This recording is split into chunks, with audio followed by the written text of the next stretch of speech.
Traders should always remain a student forever.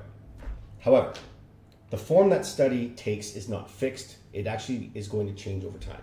So in the early stages, when you're learning how to trade, the student is focused on the act of trading itself. This period is defined by technical learning, and pretty much only that. Understanding charts, risk management, and execution.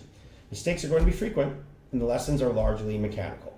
And the emphasis is on gaining competence and building consistency in the market. But eventually, a trader reaches a level where consistency is achieved. The mechanics are no longer the main obstacle, and at this stage, the nature of study must shift. The trader is no longer only a student of trading, but a student of the self, and this new phase requires the development of self-awareness. It is not enough to know how to manage a position.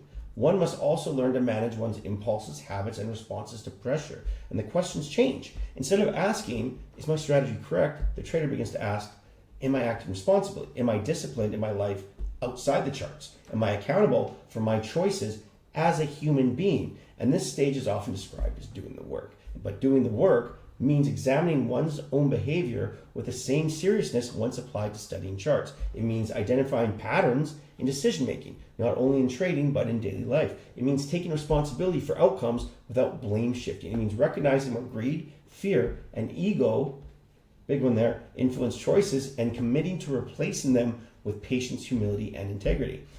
And this is why doing the work is not glamorous. It requires sustained effort and honesty. It often reveals uncomfortable truths, missed responsibilities, broken commitments, or even harmful habits. Yet this discomfort is part of the process. And just as early mistakes in your trading career provide necessary lessons, early mistakes and self-examination provide opportunities for growth. And the trader who avoids this stage risks stagnation. Without personal accountability, success in trading may lead to arrogance, recklessness, or isolation. With accountability, however, trading becomes part of a broader education, one that develops character, strengthens relationships, and builds a life defined by more than just your profits and losses. So to say a trader should always be a student, then, is to recognize there's two phases of learning.